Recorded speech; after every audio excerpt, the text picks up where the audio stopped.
The following is brought to you by the Starfleet Podcast Network, SPN, The Spin. Alec, I got to tell you about the 2 times a day that I almost died. Oh, no. So the first one was she called up and said that she was running late and could we push this like 3 o'clock? And I was thinking, I hate changing times on things, especially that close. She had to do her hair and makeup. And I said, don't worry about doing your hair and makeup. It's fine. We can go without it. Well, the pause on the phone told me that I should probably redact what I just said. See, because you forgot to say, you don't need hair and makeup. You look amazing without it. I forgot the last part, and I think that's what did it. So I had the chance there. And then the second time, so we're fixing her hair. I'm putting on the rank pips, comm badge. We're getting ourselves all ready. Gave me the scissors, and I think that was the fateful decision of, here, cut a little bit on the back just to make sure it's even. And so I kept checking. Is this good right here? Right here? Said, yes. I said, okay, went snip, snip. You did too much! Yeah, he's now in trouble. And I thought I was going to get stabbed. As well as going Thank God you're the one with the scissors. That was the first and last time he got to cut my hair. Yeah, probably should not have trusted me with that. Well, I did stop him in the middle and be like, no, because he had about 6 inches. And I was like, we're not chopping that much off. It's just a trim. And I showed him with my fingers about 1 inch, and he cut off about 3-4 inches. So of course, he's a guy. I know.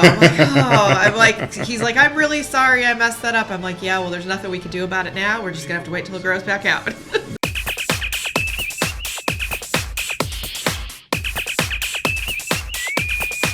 Red alert. I'm glad we were able to get together and talk. Yeah. I saw your post on Facebook about the Axanar animal rescue, and I thought, wow, this sounds pretty interesting. And of course, Nico here, she's all into the pets, cats, adoption, things like that. So I thought, if there's anyone who's going to be the authority on this kind of thing, it's probably going to be her. So I may end up spending most of this just kind of sitting here listening. Hopefully not. Might let me participate. So could you tell us a little more about the Axanar Animal Rescue? This is the first I'd heard about it. Have you done this, talked about it before?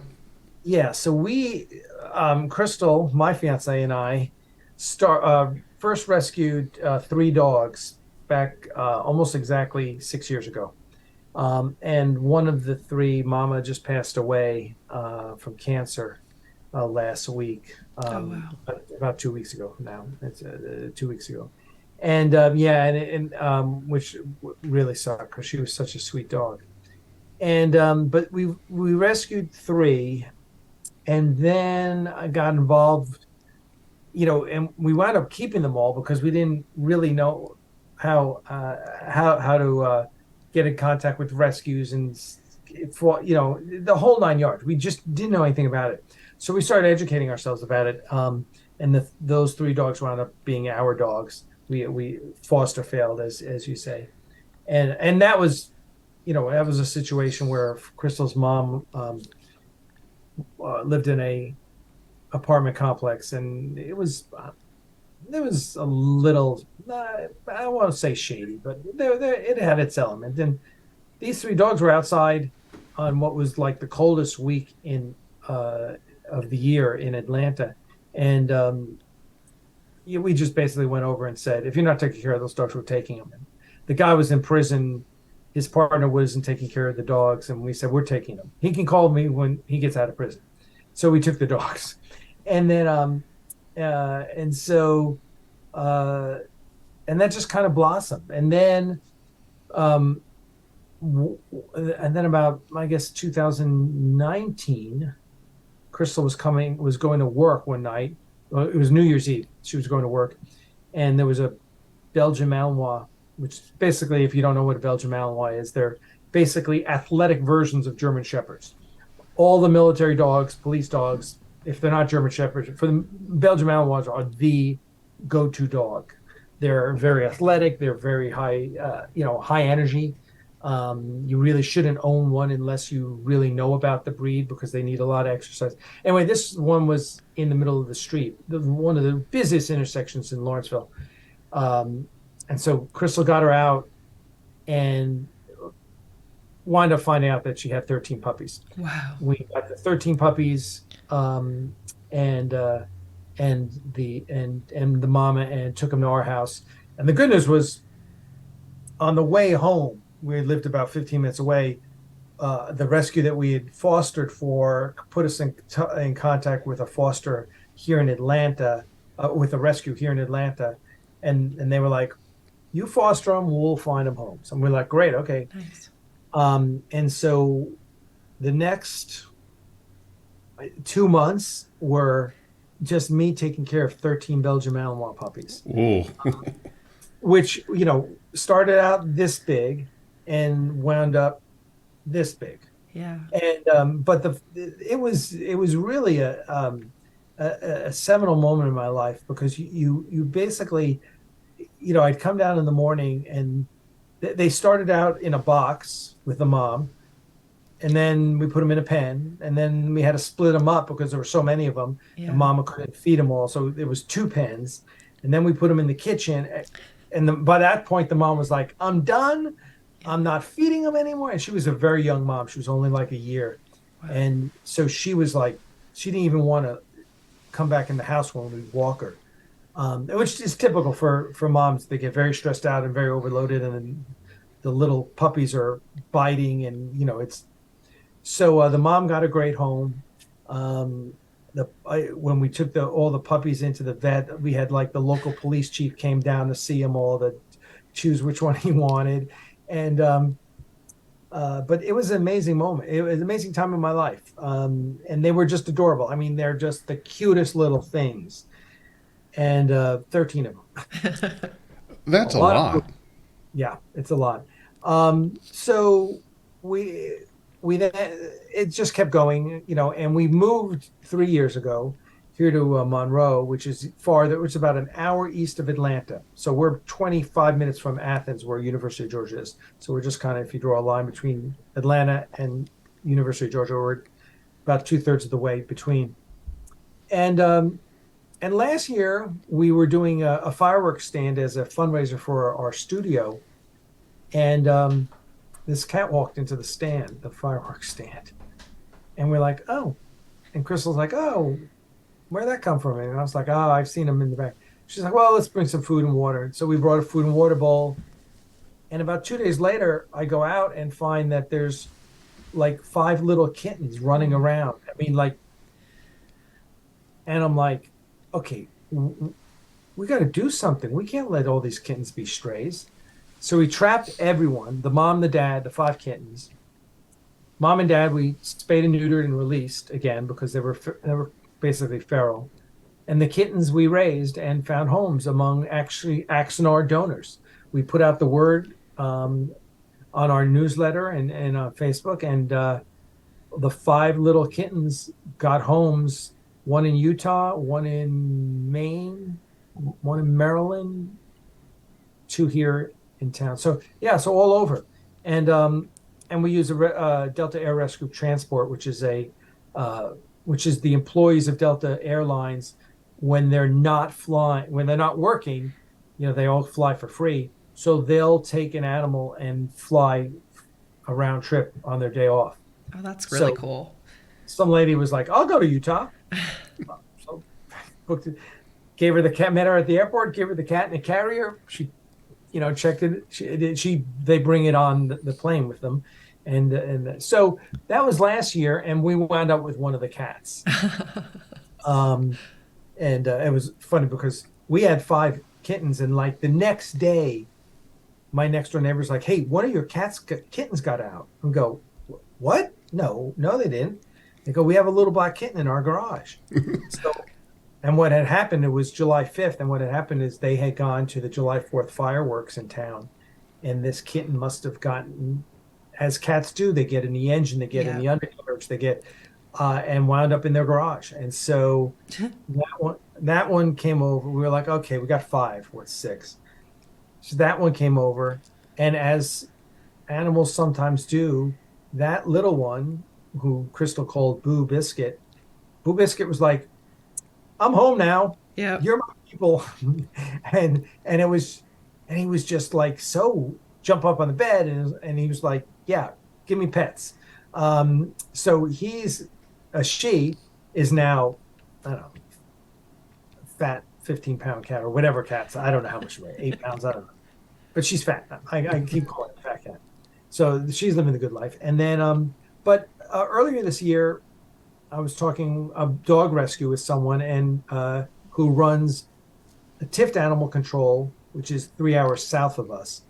And she used to run the rescue, and then the head of the animal control resigned, and she took that job. So the rescue and animal control are basically operate out of the same building, which is awesome. But she was overflowing with cats, and I said, Crystal, I said, she's got a mom, and it was like I forget how many, 5 or 6 kittens. She says, I think we could foster them. She said, yeah. So I brought them up, and we put them in our bathroom, and we have these expandable pens, and when the mom's feeding the kittens, there's not a lot you have to do. Make sure the mom has a litter box and food, plenty of food, because they eat a storm, and she takes care of the rest. So we did that, and just this year we've just been TNRing a lot, which is trap, neuter, and release. Mm-hmm. So here in town, there's multiple locations that I've gone and done that, and we've been adopting out cats, and we were very lucky to get a deal with PetSense, which is like PetSmart or Petco. PetSense actually is the subsidiary of Tractor Supply. If you have a Tractor Supply where you are, living in farm country, you have Tractor Supply, which is like Home Depot for farmers. And anyway, they have a subsidiary called PetSense. Ironically, it's the former CEO of PetSmart started PetSense when he left PetSmart. Nice. And I guess then he sold it to Tractor Supply, I guess. So anyway, they have a nice setup with 4 pens, and they had no cat rescue. And I was like, we'll take that. Yeah. And the one here in Monroe was taken, but I met the head of that cat rescue, and she's kind of been our mentor, Peyton, with Cat Paw Sanctuary. So she kind of mentored us, and we did everything under her banner for a while. And so I think this year we've probably trapped, neutered, and released, I don't know, maybe 24 cats. And and even of that, we probably trapped 24, and of those we've probably 8 of them have probably gone to homes actually. And then we adopted out probably 24 cats. We have another, oh my gosh, 20 in foster right now between ourselves and 2 fosters that we have and a bottle feeder. So it's just kind of grown, and being that I basically work full time on Axanar right now, it's given me, and I've always been my own boss. Last 5 years, I've been my own boss. So it's nice having your own schedule. So, like today, I went out and I went to PetSense, and just to change some signs, I have some new. We have, you print up nice color signs with each animal in there and their bio and everything. Mm. And while I was there, this lady and her son came in. And they were like, "Yeah, we really want to adopt Sterling," which is this beautiful Siamese. And we're like, "Okay." I was like, "Okay." So, right, that's one of the reasons I expected to be in, drop off some signs, and leave. I wound up getting there. I started cleaning out the litter boxes because sometimes the employees don't always clean out the litter boxes on a timely basis. So I'm cleaning out the litter boxes, and this lady and her son show up, and then now she wants to adopt, so she has to fill out an application. So when you said you were going to be late, I was like, perfect. Yay. We're so glad that Sterling got a home. That's awesome. Yeah. And we have 6 there, 6 others there, 2 to a pen. And we just started working with another rescue, a young lady named Scarlett, and she has one of those sheds that people buy, that you buy at Home Depot, and she bought it and outfitted it to be a cat sanctuary. Oh, nice. So I was like, what are you doing? How do you do that? And we started talking, and so we're working together now. So she's going to foster for us. We're going to place some of her cats in at PetSense. So we're, So trying to build our network. So ultimately, we don't want to be hosting cats. Like we got lucky this time in that we just moved. So our old house is now hosting. Well, now it's only 3, but it was at one point hosting 4, 5, 11 cats. That's down to 3 now. So we don't want to be fostering so much just because we travel, we do this and that. So if we can do the infrastructure and the networking and the advertising and all that, and have others who foster for us, we can build out a rescue and help as many cats as we can. That's really awesome. So the question that I've got is, and hopefully this doesn't sound like a dumb question, but between There are no fostering, dumb thank you. They're only dumb Klingons. Yes.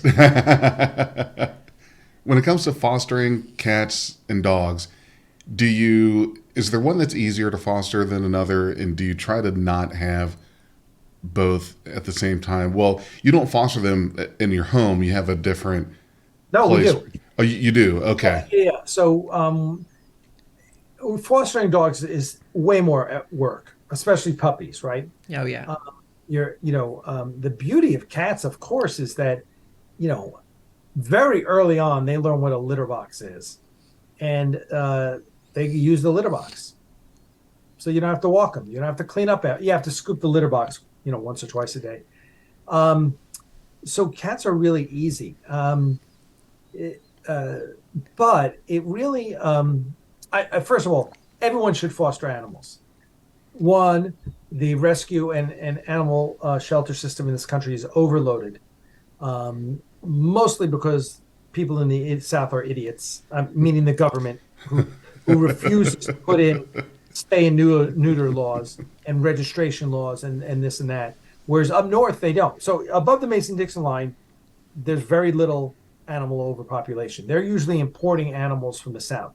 Down here, you have all sorts of problems with basically, here in Georgia, for example, a pet is, you own the pet. It's property. It's not a living. It has no rights to itself, and people just treat them animals just like crap. And it's just a different culture of how you treat animals. And so there's so many backyard breeders in the South, and it's just a shame. So anyway, by fostering a rescue. Typically, 99% of rescues in this country don't have their own facilities, right? They are foster based. And so the number of animals they can hold depends on how many fosters they can get. And so we've fostered, I don't know how many, dozens of dogs. And we never really fostered cats until we started rescuing them ourselves. But rescuing dogs is just, it's wonderful. I remember one dog, I think we named her Pumpkin Spice, and she was hours away from being euthanized. Tracy was like, Alec, can you please foster this dog for, it was short term. I said, sure. And went up to get the dog. Met the animal control actually had a transport that they were transporting. So I met the lady, literally had to pick the dog up she picked it up out of the animal control and put it out of the bus and put it down. It wouldn't get up. I had to pick it up, carry it to the car, got home, picked it out of the car, had to carry it inside, carry it upstairs. We had her in the bathroom. And, because she was so just shell-shocked, And the next day I put a leash on her, and she walked downstairs and she walked outside, and it takes about 3 days, but totally changed. And then by the time this puppy, and it was, she was probably 25, 30 pounds, she was ready to go. She was just an awesome, awesome dog. Her personality come out. Now that happens because there's someone there that'll take the dog from the shelter and hold on to it and care for it and love it and feed it and walk it, and do all those things while the rescue tries to find a home for that dog. And it's just, we've done, we had these 3 amazing lab puppies about 3 years ago. We got them, and we got them and their mom, I think. And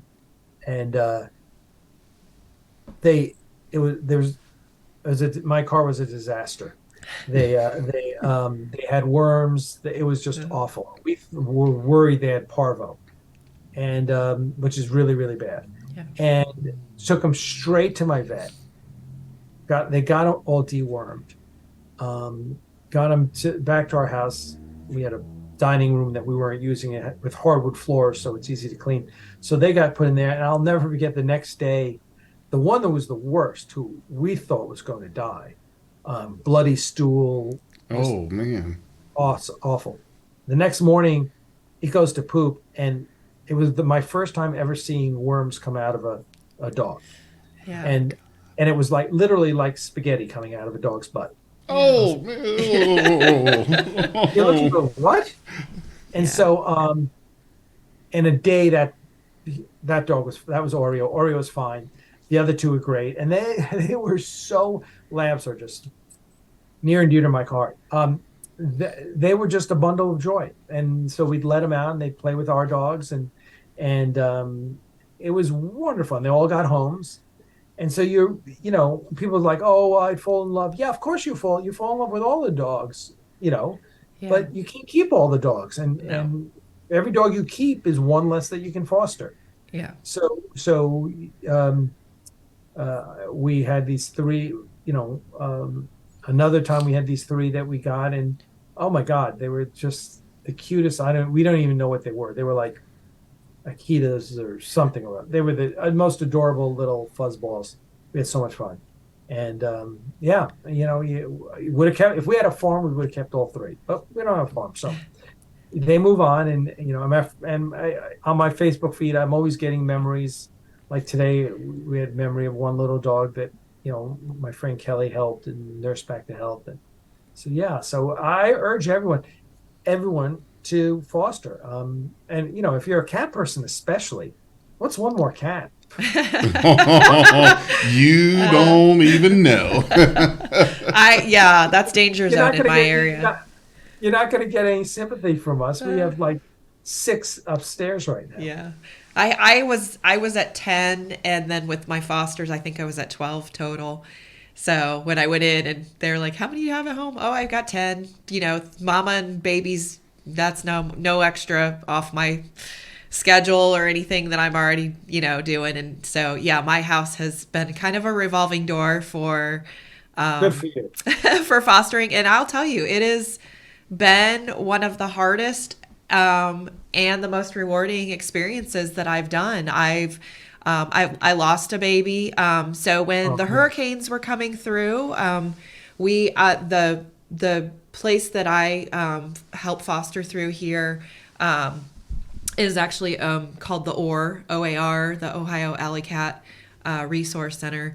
And it's a really cool place. They do the fostering, and all of their animals are cats at this location. And they do both. They have a medical center, so they do the TNRs, and then they have a separate building for the adoptions of the cats that can be given in to find homes. And then the really cool thing, which I was wondering if you guys had considered, some of the cats that they can't put back out, maybe they're seem like they could be a working animal. They have barn cats.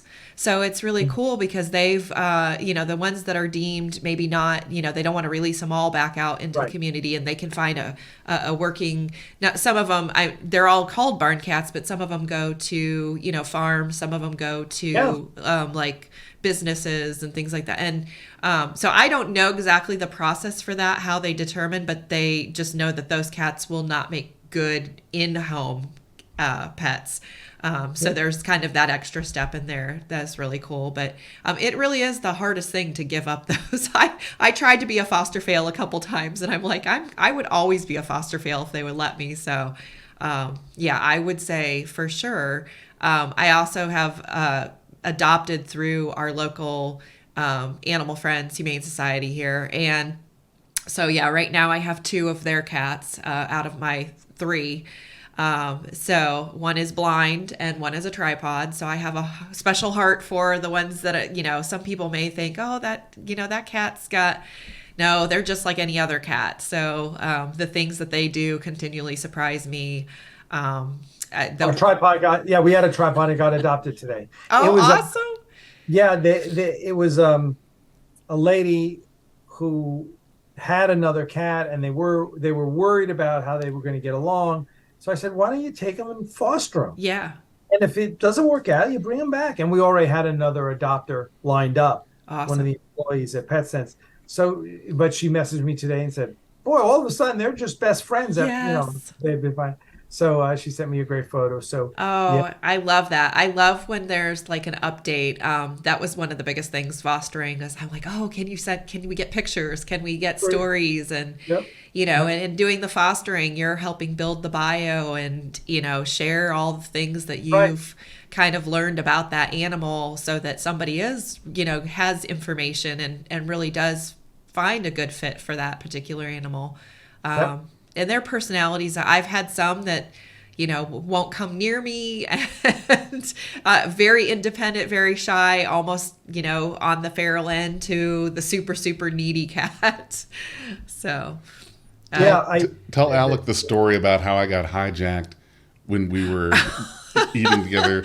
So my cats are very well trained with me eating. And one of the first times when we were dating and he was over to eat, some food, we had gotten Taco Bell and we're watching a movie, and one of the cats came up and distracted him on the left, and then the cat that was sitting on the right took his last bite of his Taco Bell, his taco, and he was like, what just happened? And I'm just sitting there. I was kind of watching what was going on, and I'm like, I told him, I said, you need to watch out for your food. And I was so upset. Oh, he was just so upset. His last bite of taco, it was so rude. And I just laughed because I was like, it's like in Jurassic Park with the little velociraptors when they do the little group thing. And yeah. Well, that's funny. The last bite of the meal is kind of like the most important part, the most satisfying part. Well, in the way we were sitting, I was kind of angled a little bit to the right, and she told me, keep your head on the swivel with the cat. So I'm kind of marking where they're at, kind of keeping an eye. Well, one of them just kind of crossed my field of view, and I turned a little bit, and then before you know it, I had that bite taken out of my hand. I'm just like, and my mouth's just hanging open. Like I just got carjacked by a cat. I was like, they went for the weakest link right there. I was like, I told you, they're well trained. They're not going to try that from me. They circled up, and they did it gradually, where they don't just pounce on you. They just kind of slowly accumulate, and they're standing around. Well, we had Boo Biscuit she'll jump up on the coffee table if if we're eating. I'm eating by myself in front of the TV. I sit down, and she just sits down and starts staring, and then every once in a while you get that paw. Yep. Here comes the paw. Get out of the way. Yeah. I've got one that's a very bad beggar, and I know that the people that I had got him from were just feeding him human food, so I was like, he's been bad since I got him. So.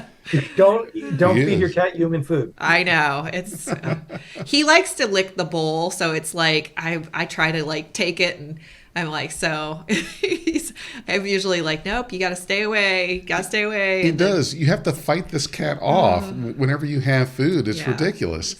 So you're trying to eat and you're just like pushing this cat away, and then the little one too. He is pretty polite though, yeah. Dogs are the same. Yeah, dogs are bad. They're a little more aggressive about their, if they want the food and stuff. I don't know. I feel like my cats are polite about it, and so yeah. So how many babies have come through that and have ended up being bottle babies? Oh, that's hard to say. I mean, this year we probably had a dozen bottle babies. Wow. 10 to 12. And I got lucky and found this lady who we've never had more than maybe 3 at a time with her. Okay. Right now she's got 1, I think, or 2. And now we have another lady that can bottle feed as well. And the challenge often is this year it was just crazy because this one lady that I was TNRing for had so many cats and they were all giving birth, underneath her trailer, and oh God, Yeah. so all those cats have been TNR'd though, so Oh, that's great. that we won't have to deal with that again. Yeah. Yeah, that's the thing. Some people think, "Oh, I'll just leave them outside and, it'll be fine." And they don't realize how fast, the duration that the cats are pregnant for is very, very short. And the number of cats coming out of each litter, it's exponential when they start breeding. And, Yep. the bad thing too is then, the mamas are mamas before they should be. So, Right. you end up having kittens, and, that's not healthy for them or the babies. And, you end up, there's so much stuff, like you said, with the worms and stuff. There's so many parasites and all that. Like, I don't think people realize, when you have an outdoor pet and you're not taking care of it properly, like those things are just a part of their life, but it's really affects their health. And, that's so important for the trap and neuter and release, besides getting them fixed so that they're not having that, but also having appropriate like vaccinations and things like that if you're going to have some animals around your home. And whether they're, if they're living outside your house, then, those are kind of your responsibility. And a lot of people just feel like, well, no, that's just an outdoor animal. And, it might not be an animal but if if it's living there and you're feeding it, then, it is considered your property in a way. So, and the other thing people don't understand is, one, it's always healthier for an animal to be spayed or neutered. Right. Dogs and cats both. Yeah. 2, roughly the numbers are up in the air, but roughly 60% of all kittens born outside die. Yeah. So do you really want kittens freezing to death and being eaten by coyotes and everything? Yeah. No. So just get those animals, and there's resources out there, and get the cats spayed and neutered. It's that simple. Well, that's the thing too. If the parent, the mama has distemper or the worms and bacteria and stuff, the kittens, are suffering through the little bit of time that they may have and dying a horrible death. Yeah. So it really is important for people to kind of take action. And I'm really happy to hear that you guys had kind of stepped up in your area and found some great partnerships, it sounds like. Yeah. And that's why we basically are right now, we're in process of moving away from Cat Paw Sanctuary. Not moving away, meaning from a corporate perspective, signing up, our own corporation, filing for a 501c3. That's that is basically Axanar Animal Rescue, and that's all we do. Yeah, that's awesome. Oh, I'm so glad to hear the success stories you guys have had so far already. Oh yeah, it's been great. We've been lucky and blessed, and we have a lot. We have some great patrons too. Are there other PetSense locations close around as well that have open facilities that are similar to what you're doing? Well, Monroe here, which is 10 minutes away from it, are handled by Cat Paw Sanctuary. Okay. And so so there's not another PetSense, outside of Athens is the second closest, and after that, there's one like almost an hour away. Okay. So. Yeah, that's really far when you're trying to deal with daily cats and dogs. Yeah, it's the one in Athens is 35 minutes away. Yeah, that's that's hour and 10 minutes round trip. Yeah, that's a lot of time. That's a 2-hour trip basically. Yeah. Anytime I need to go there. Isn't it tough when you're doing this I'm sure within the amount of time you have them that you get that attachment with the pet. So how do you foster them, take care of them, and then adopt them off? Is that ever difficult to do where you just feel like, No. I've got to keep this one? Well, yeah, like we just kept one that was very attached to me. Hmm. And Gus was very attached to me, and we were like, "Oh man, what are we gonna do?" And then as it turns out, he had a little birth defect, and we had to spend like $2,000 on emergency surgery. Wow. And he's fine now. But I was like, "All right, well, I guess you bought your way into this family, you little shit. No one's gonna pay a $2,000 adoption fee." Yeah. Yeah, I just went through that with my kitten. He had come with one eye removed, and the second eye was okay, but within 2 months basically had ruptured, and we had to do a removal. And then he had an abscess on top of that. So I had told the Animal Humane Society that, I want to keep this animal. You help me out with this because I can't afford the medical cost of the eye removal. This was probably something that should have been done beforehand, which was their feeling. And of course, they did a great job of helping me out. Right. So that I was able to keep the animal, and they already knew, this animal has a loving home, and they So much easier. Yeah. yeah, it is. And like I said, my other ones that I had fostered, when the hurricane came through, was it 2, 3 years ago? They were pulling in from Texas. So my cats that I had fostered came all the way from Texas into Wow. Ohio. And so it was really cool that, we were able to help. Like you had said, that, this obviously was a reason that they had animals that were filling in on the euthanasia list. And so they got pulled out of there, but they were also receiving more from even farther south. So it was like almost like they just shuffled one set over, and then I think they got a second set again as there was more hurricane damage and everything. And so it was amazing that I think they brought some like 300 cats or something Wow. at one time. That's and a lot of cats. Yeah, it was a Wow. lot. And apparently the mama that I ended up having with the kittens, I was like, I don't think these kittens belong to this mama. And they had said, well, they were, obviously had transported out, driven all the way over to the place, and I think the people were just grabbing and shuffling. Okay, let's give this mama 3 kittens. Let's give and I think that they were in a room all together. Like I don't think they were even all separated because they were going to be destroyed.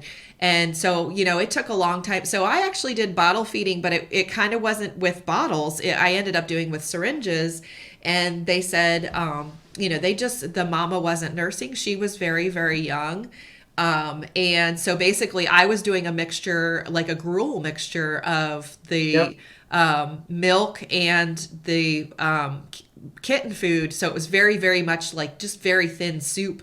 And Right. Yeah. so, We've done the same thing. yeah, so I, like I said, one of them had come very, very ill, and we lost that one within about 2 days. It was very tiny. It was a little tiny runt, and that was very much a huge heartbreak for me because that was the first time I had dealt with kittens that young, and I was just amazed. Like I'm like, how did these animals come all this way from Texas? It made it here, and then it didn't last, much, but it was very, very ill. And I did the best I could for that short amount of time that it could have some recuperation. And Sometimes it's just that just the fact that we're giving the animal love, and it's knowing it's loved and cared for and has a warm hand on it. We lost. I mean, we've lost 2 here. yeah. Crystal and I lost Tony and Chirito this year, both little babies. And I know of the ones that were being pulled out from under that house, Katie wound up with 3 of them. I think 3 of them passed with Katie and 2 passed with Orlando. Yeah, I mean, there was all, but we were handling so many kittens. Yeah. And often so young. Yeah, and they're very fragile. People don't realize, when a mama has those babies are so utterly fragile. The mama can do her best to take care of them, but sometimes the mamas need extra help too. Yeah, but and also the ones with the mamas always do better. Yeah. Oh, yeah, Um, for sure. Yeah. we had a mama Kit Kat here, had 4 babies, and she had them in a trap. Wow. She was trapped, gave birth in the trap, and the next day, the lady who found them, whose trap it was, tried to turn them into one of the animal controls, who turned them down. And we Wow. were like, okay, well, all right, we'll take them. Yeah. So day-old kittens. So anyway, meanwhile, we had the 6 other kittens that we had gotten, which I think we had gotten first before we got Mama Kit Kat. And now the kittens from Mama Kit Kat, which are younger, are bigger than the Wow. other. Yeah, it's not even close. Yeah. That's because they had a mom that was feeding Yeah. them. Oh, yeah. They weren't being forced off of mother's milk, and Yeah. But yeah, we bottle fed some here with our some of our little litter, the 6 that Sterling was a part of. We bottle fed maybe 3 or 4 of them for a couple days, maybe 5 days before they were all weaned onto gruel. And then yeah, and so we did it, but and they went through they all chew through the little rubber caps, but I've got plenty of photos of that, and it's cute. Yeah. Bottle feed kittens. It's They're so messy, though. they're a disaster. And if you don't have a mama and they're young, you're doing it every 2 hours. Oh, yes. Yeah. I remember We were those lucky. days. We were lucky that they were old, so we were doing it every 4 to 6 hours. Yeah. I went through, I think it was 2-3 weeks where I was like, I have had no sleep whatsoever. Like, Welcome to the world of rescue. ooh, yeah, and I didn't realize either that, kittens don't go to the bathroom by themselves. So I was having to, like rub They them and don't? everything and help them go to the bathroom. And I'm like, oh, I'm going to be so happy when we're over this stage and they can start going on their own. And so, How do you help a kitten go to the bathroom? I've never heard that before. so the mama will normally just lick them, and she basically licks them clean, makes sure that they go and basically ingests all that, so there's no trail, so that they will not be found by a predator. And basically, I just took like a warm washcloth, like just wet it down with warm stuff and just wiped over their area and just wiped until they went. And then you just Fix my wire. basically wash that off later and start we do over a lot again. of laundry in this house. So That's the first time I've Yeah. heard that. You've never told me about yeah, that. a lot of laundry, yes, for Oh, sure. wow. Yeah. So it's almost like changing a diaper. It is. It's definitely, it's like diapering for sure. Yeah. So it's By a the way, lot. I'll mention that we have a GoFundMe going right now for all our veterinary bills. So if you ever just search Axanar Animal Rescue on GoFundMe and you'll find us, and we would appreciate any donation anyone wants to make. Yeah, that would be Yeah, great. Axanar Animal Rescue. Yep. That sounds great. I'm so glad you guys have been able to help so many animals already and in such a short amount of time. That's such a great thing. And who comes up with the bios and all of that? Yeah, our fosters do. Whoever is fostering it will write the bio. Okay. Which, listen, writing a bio on a cat or a dog, it's there's only so much you can say. You tend to the bigger things. Well, this one's a little shy. This one's very outgoing. You tend towards that. With cats, if you're trying to find a home for them, you're probably finding a home for one that's a real sweet cat. Yeah. Most cats are really sweet. Yeah. So And who's naming the kittens or the cats that's come in? yeah, I typically allow the fosters to name them. Very cool. Crystal names in our house, Crystal will usually name them. Although once in a while, like we had Kiki, Juno, that was her name. Crystal named one Juno, and then I named the black one Sparky. Oh, very cool. So Crystal named Kiki and Juno, and I named Sparky. Were they of the same litter? They came in at the same time. Okay. Sometimes that's hard to say. Yeah. So, we think so. Kiki and Sparky are here, and they're just hysterical. They're so much fun. When they're adopted, do people rename them? Isn't that confusing if they come in with, I guess, their foster name and then get renamed? They don't pay attention to their name that young, believe me. Okay. Yeah, it's not like you're training a dog to respond to come Spot. No. Yeah. Yeah. Spot gets trained to know what his name is. Cats don't get trained. How would you write the bio of a cat that steals food? I want to hear what your bio would be of that. Oh, yes, definitely something about drive-bys.